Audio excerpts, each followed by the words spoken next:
Behind the RedLine, Episode 85, The Highway of Tears. Highway of Tears. Northern British Columbia, Canada, 1970s to present. Roads are supposed to connect people. They're meant to shorten distances, make travel safer, turn isolation into access. But some roads do the opposite. Some roads stretch isolation so thin that people disappear inside it. Highway 16 runs for more than 700 kilometers through northern British Columbia. It cuts across forests so dense they swallow sound, rivers that freeze solid in winter, mountains that block radio signals and cell service. Long stretches of the highway are unlit, unmonitored, and untouched for hours at a time. For decades, women vanished along this road.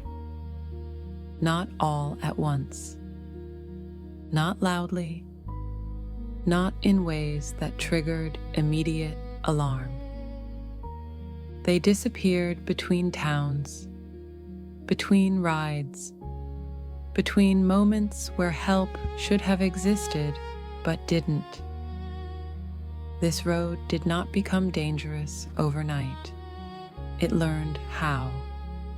To understand the Highway of Tears, you have to understand northern British Columbia, not as wilderness, but as a place shaped by decisions. Communities here are far apart by design.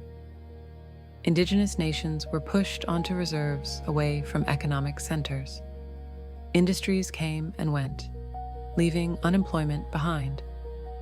Social services were centralized in cities hundreds of kilometers away. Public transportation along Highway 16 was almost non-existent for decades. No buses, no trains, no consistent rideshare options. If you didn't own a car, movement became negotiation. People adapted the only way they could.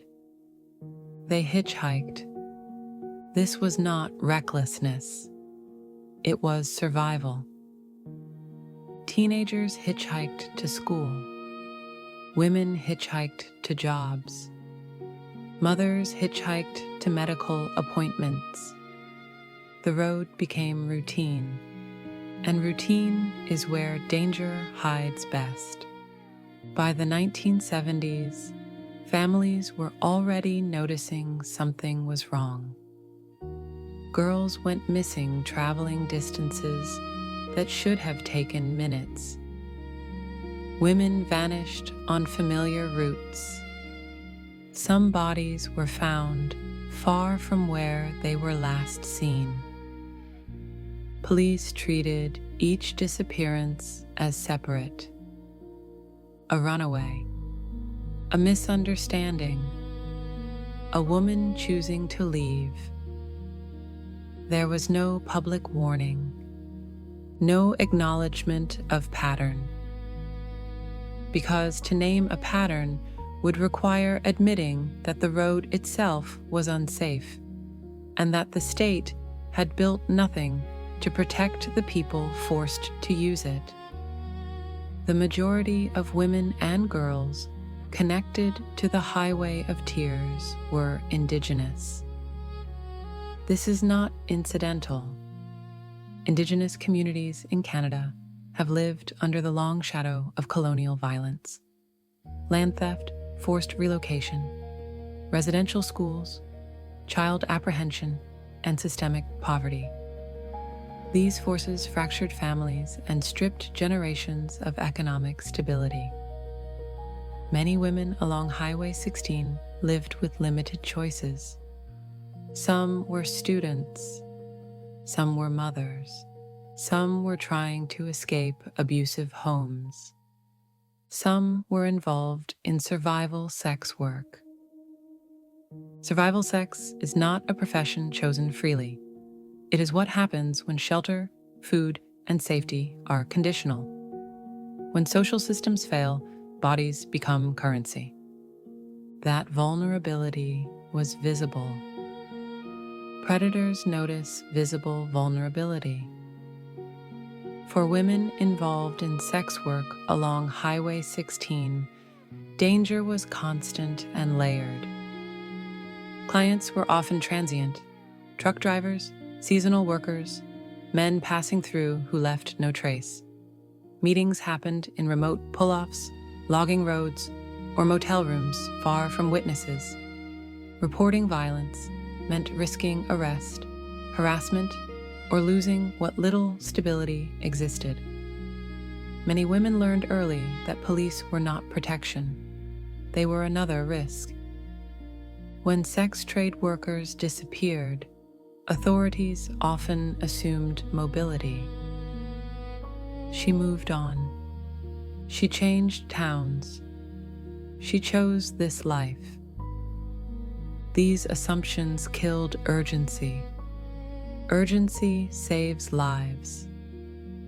Some women were eventually found in forests, shallow graves, riverbanks, or roadside clearings. Time and weather destroyed evidence quickly. Animals scattered remains. Identification took months or years, if it happened at all.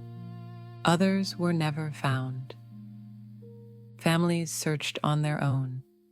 Communities organized volunteer patrols. Posters went up and came down.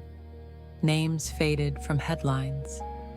Each case existed in isolation, buried in paperwork, instead of connected through analysis. The road remained open. Families along Highway 16 did not need official confirmation to know something was wrong. Mothers warned each other. Elders told girls not to hitchhike, even as no alternatives existed. Communities shared information informally because no system did it for them. Many families were dismissed when they reported disappearances, told to wait, told their daughters would return, told not to overreact. This was not misunderstanding. It was systemic dismissal. For years, authorities resisted acknowledging a connected pattern. They argued there was no evidence of a single serial offender. But the danger was never only one person. The danger was lack of transportation, criminalization of sex workers, racism embedded in policing, geographic isolation without infrastructure. Focusing on whether there was one killer missed the point entirely. The Highway of Tears did not require a single predator. It created opportunity for many.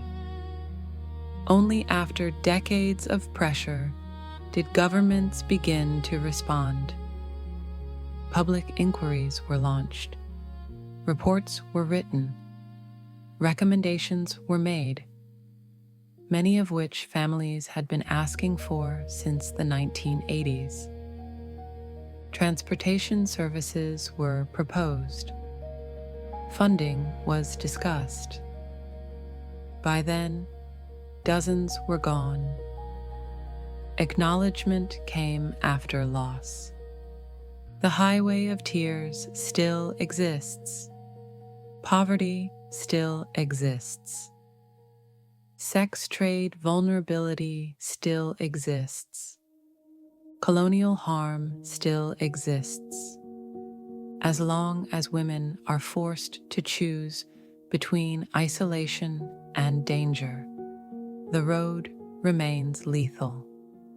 This is not a mystery that needs solving. It is a condition that needs changing. The Highway of Tears was not cursed. It was engineered through neglect, through policy, through indifference.